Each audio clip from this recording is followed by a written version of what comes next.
Alright, welcome back again dito sa ating vlog. So tayo ay nagbabalik with another content, ano? Yan, today is Sunday.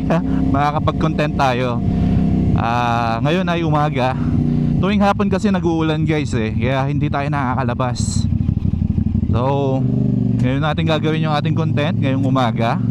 Well, dito sa ating vlog na to, pag-uusapan lang naman natin guys yung ating bike update, yung ating bike upgrades. Ngayon 2 months na itong ating CF Moto 450 SRS. I-share ko lang sa inyo yung bike update sa kanya, and syempre kung ano yung mga kinabit natin sa kanya. Woo!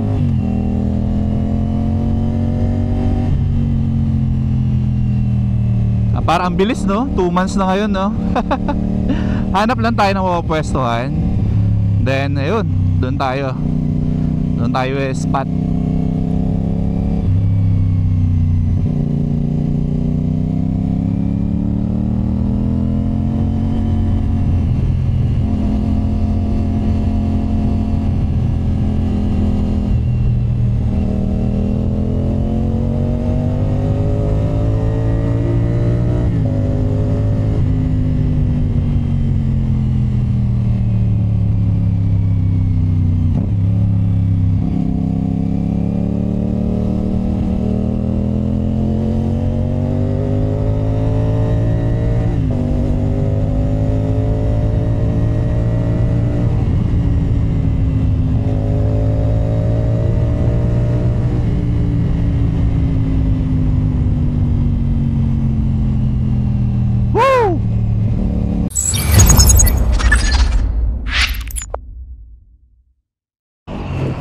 Alright guys, wala tayong mahanap na ibang pwesto banda ron. Sarado pa yung pinupwestuhan natin, kaya dito muna siguro tayo sa may All Homes, yung paborito nating spot. Ayan, bike update and upgrades. I-share ko sa inyo guys kung ano na yung mga nilagay natin dito sa ating SRS. Yun o, napaka-pogi. So syempre, unang-unang pinakabit natin guys, pagkalabas nito is itong tank pad. Yan, or tank grip. Importante to guys, since di ba nandito tayo lagi nakaupo.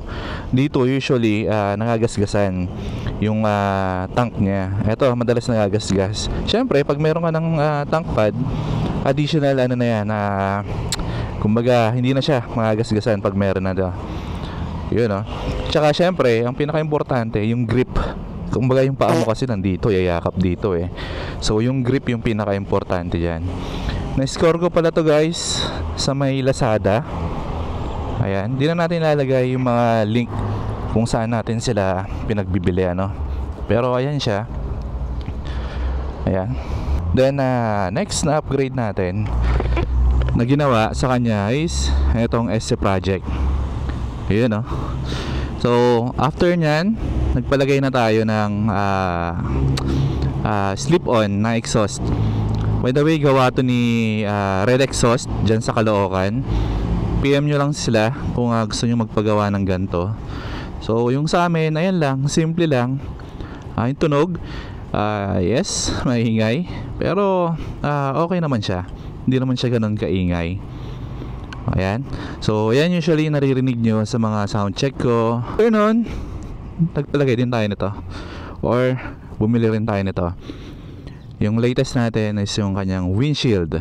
Ayan. So ba't ba tayo nagpalit nito? Gusto ko kasi guys yung medyo mataas yung kanyang visor. So makikita nyo from the stock, andito lang yun Etong sa bago na windshield natin, nandito na. Kumbaga mas mataas na siya. Kumbaga, pwede na tayo sa kanya mag-drag, ano ba tawag doon? Yung parang nakatago ka na sa kanya dito, para ka naka-attack position. Yan yung purpose niya, para yung hangin, kumbaga hindi siya tumatama direct sa'yo. Yun yung pinaka-purpose ko dyan. Sa Lazada ko lang din nabili yan. And then next, ito ito yung latest na nakabit natin, ang kanyang tail tidy. Ay, simple lang yung tail tidy niya, no? Pero maganda tignan, nagustuhan ko siya By the way, hindi siya yung na-adjust. Fix yan, yung ano niya, position niya. Hindi tulad ng iba na adjust eh.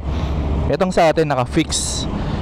O makikita nyo, mas umangas yung side profile ng ating SRS. Kumbaga mas maganda, no? Patulis lalo.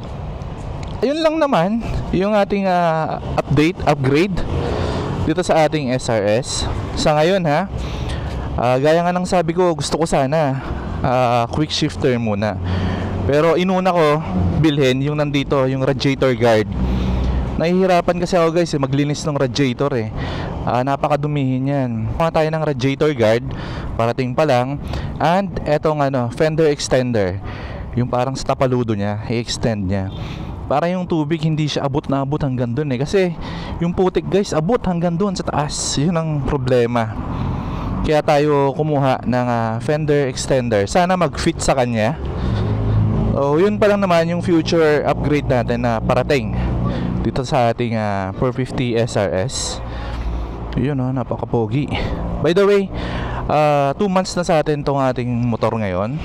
2 months niya na medyo gamit din naman dahil nagbo-vlog tayo. Yun Then lately nga nag-ride tayo papuntang Kabyang. Wala akong masabi. Napaka-smooth niya. Wala siyang gaanong vibration. Yun grabe pakapogi. So yun lang naman yung bike upgrade and update natin dito sa ating bike. Yung next clip natin guys, bibigyan ko na lang kayo ng onting ang tawag nito onting pure sound.